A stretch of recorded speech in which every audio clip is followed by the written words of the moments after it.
I'm here to talk about textured backgrounds. Right now it's on a plain white one. Sometimes you might want to put it in a frame.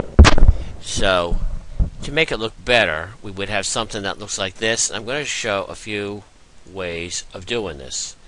Let me hide this layer here. And of course you can buy them, you can create them on your own. They're very easy. You could actually take a section from a photo, extract it, stretch it, but let me show you how to create some custom ones on your own. First, what I'm going to do is just tint this background here with the paintbrush here. I have the green over there. I'm going to hide this top layer here. There's different ways of doing this. I'm going to click on filter. I'm going to click on render, and I'm going to say clouds. It's picking up the burgundy that's over there. You don't like that, you could always undo. I would suggest use the good complementary color. I could click over here and then use a lighter version of that green, or maybe even a yellow, which might be nice. I could click on this light yellow here. Now if I click on the filter here, it shows the clouds there, the control F. So it's showing that. Let's say you want to soften this. You can diffuse it. I'm just enlarge this a little bit here. I'm going to go into filter. I'm going to click on blur. I'm going to go to Gaussian blur. And it has numbers in here. If you pull it way out, it makes it very you can see the effect as I just go and pull the mouse back and forth. So I want to soften it a little bit. I say OK. I shrink this down a bit.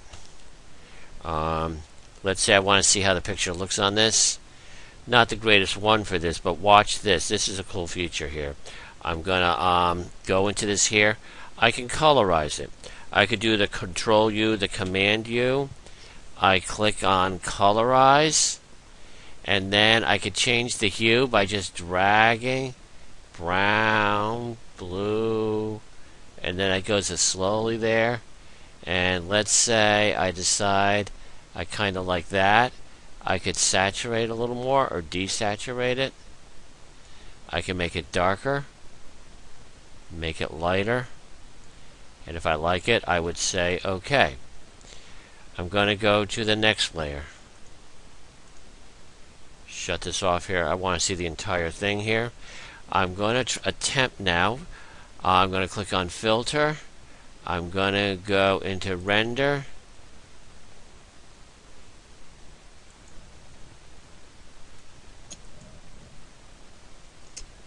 As it seems to hang up a little bit, I'm going to click on filter, render. For some reason, it's because I do not have that layer selected.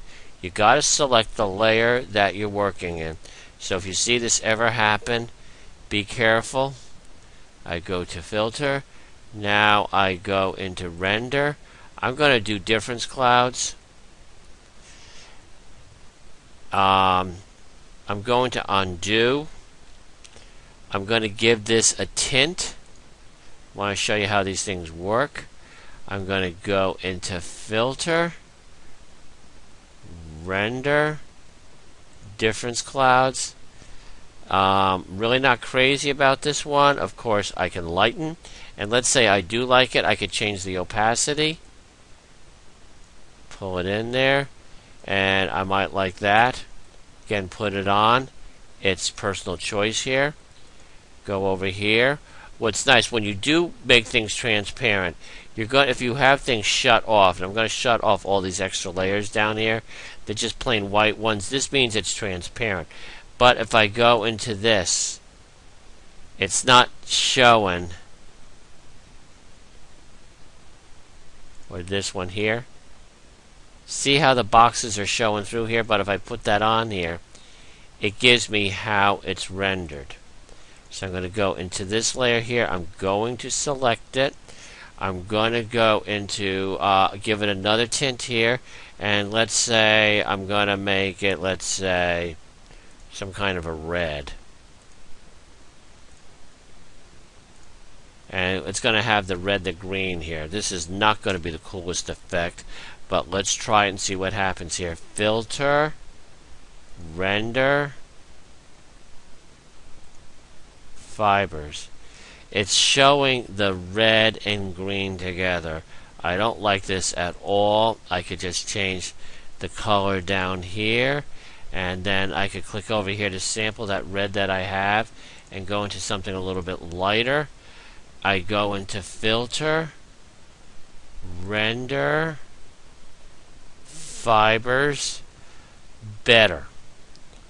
I could change the strength, the variance, and kind of looks like paint spread on a canvas. I've got that there. I could go into this here. I could, again, the Gaussian blur is a nice way to work with these textures here. And I'm just making it here. It's actually solid now. So I keep it like that. I got the preview on. I shut it off. This looks a lot better there. And again, I could always recolor this. If I don't like the color here, it's a little bit too pink for me. And I go on to the colorize. So it's tinting that thing here. If I shut it off, it works a little bit differently.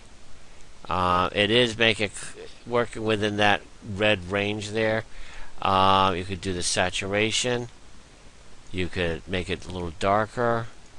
Say OK. Again, I could display my photo over it. So if I wanted to see these effects that I've done, I'm turning these all on. I could just shut this off. So it's a way of improving a photo that you're doing. Last thing here, this is a nice feature. You have this texture here. You can put this in the back of another photo. I'm just going to go create another image very quickly. Control N. I'm going to go, I have a preset here of 8x10. I have that. I want this layer in here. I go back into here, and then you don't have to be on the move tool, but I'd like to do that. And then I'm going to go back over here, and I just click inside this layer and drag it straight into here. And then I could position it to fill the background in, and then I could put that layer in another photo over it.